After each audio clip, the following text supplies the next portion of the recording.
How's it going, guys? This is Andrew from Cascade Tutoring Center. In this video, we're going to be going over solving linear equations in one variable and the different types of solutions that you're going to get. Towards the end of the video, stick around because we will be going over some specific SAT tips and tricks that you can use on the test to save yourself some time.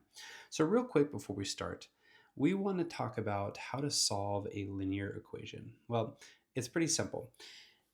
Your entire life, you were told to do PEMDAS. Please excuse my dear Aunt Sally. Parentheses, exponents, multiplication, division, addition, and subtraction. This is the order of events that you did all of your simplifying in. Now, the nice thing about solving equations is it's really just the opposite of this, okay? With some exceptions, okay? So let's just go through that real quick. So we always want to simplify both sides of the equal sign. What that means is essentially what we're doing is we're combining any like terms. So x's go with x's, y's go with y's, and then constants or numbers go with numbers. Once we've done that, we want to undo all of our addition and subtraction. So we're getting rid of all of our addition and subtraction first, then we're multiplying and dividing, so undoing all of our multiplication and division. Then we're undoing our exponents, and then we're checking our answer. So it's just the reverse of what we usually do with PEMDAS. Now, before we get into some practice, I want to make sure that we talk about the different types of answers that you can get when you're solving a linear equation. On the SAT, they're going to give you a couple different questions. You're going to see a couple different questions where you're going to get to different types of answers.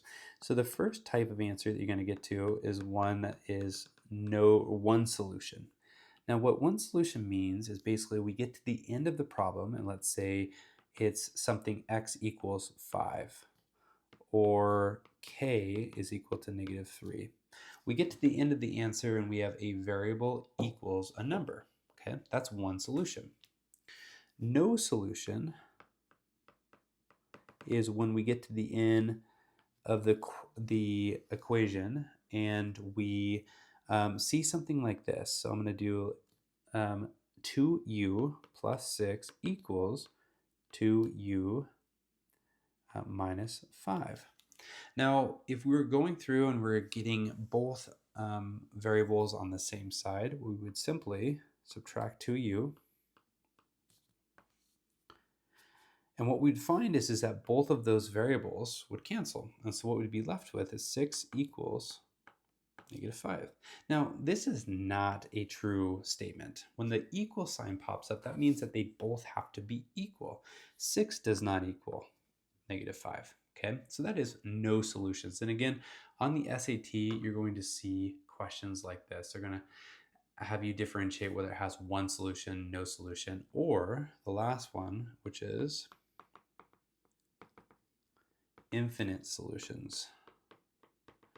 Now, infinite solutions is a very similar situation. So I'm going to use a different variable this time. So I'm going to say -3k minus 5 is equal to -3k minus 5. Now, you may have been given this specific problem, or you may have been given another problem if you worked it down to this point.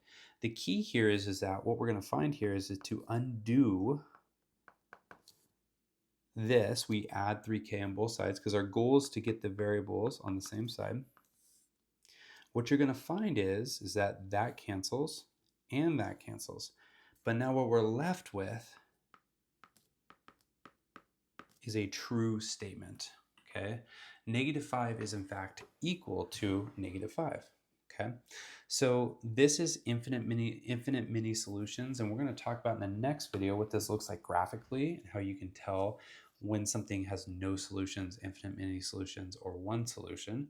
But in this video, we just know that infinitely many solutions, you're going to be given a statement that's true at the end where our variables cancel. No solution, we're going to be given a statement that is not true at the end. And then one solution, you're you're going to be left with a variable equals a number or a constant. So let's go through and practice one of these hard problems, okay? So we're just going to do one, and then stick around here in a couple minutes. I'm going to show you a really shortcut. So I'm going to go through kind of the long way to do it, and then I'm going to show you a shortcut that you would want to use on the SAT, okay? So let's try this problem. So we have negative 3 parentheses 1 plus 6r is equal to 14 minus r. Okay, now we want to go through our steps. So we want to simplify first.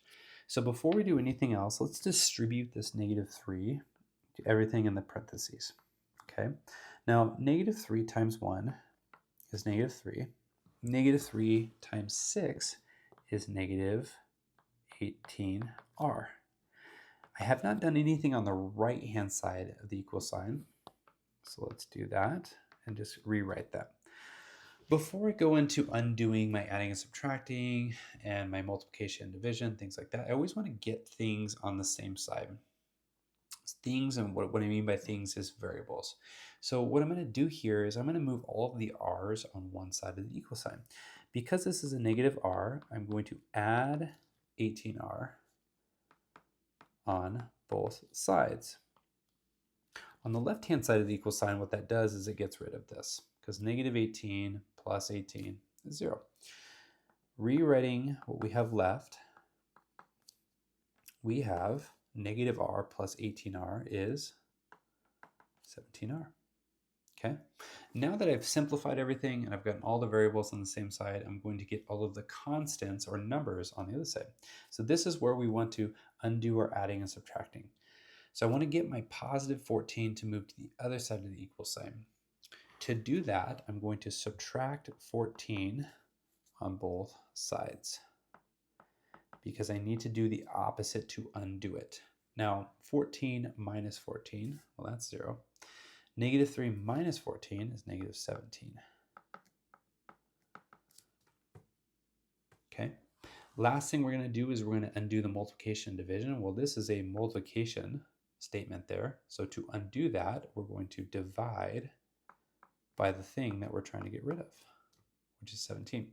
Because our ultimate goal here is that we're trying to get r by itself. So when we divide out 17, 17 divided by 17 is 1, so we can say that those cancel. So what we're left with is r is equal to negative 1. Now, you don't always have time for this on the SAT. Rarely do you have time on this because you only get 75 seconds per question. But what we're going to do now is we're going to check our answer to make sure we did it right. Here in a second, I'm going to show you a fast way that we can do this whole thing and check our answer in less than 10 seconds. So stick around for that. So what checking our answer means is that we're going to take the negative 1 and we're going to put it back in for any place that we see an r. Okay, let me do this in red real quick so we can kind of see the difference. So we have negative 3, 1 plus 6 times negative 1, parentheses, equals 14. Now we have to be really careful here. This is negative parentheses, negative 1.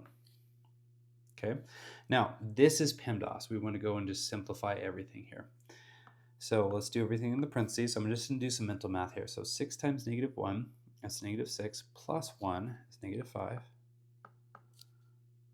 Okay, it's equal to a negative time or negative minus. So minusing a negative is adding. So we're going to go 15. Negative 3 times negative 5. So when we get to the end and it's a true statement, this is true. Now, this is an SAT video, so let me just go through and let's talk about some SAT stuff. When you get this kind of question, let me show you how I would do it. I would actually not go through and solve this whole thing. That takes way too long because, again, on average, we get 75 seconds per question. So let me show you how to do this whole thing in under, let's call it 12 seconds, okay? So I'm going to pull up one of the tools that you get on your test, which is Desmos, okay?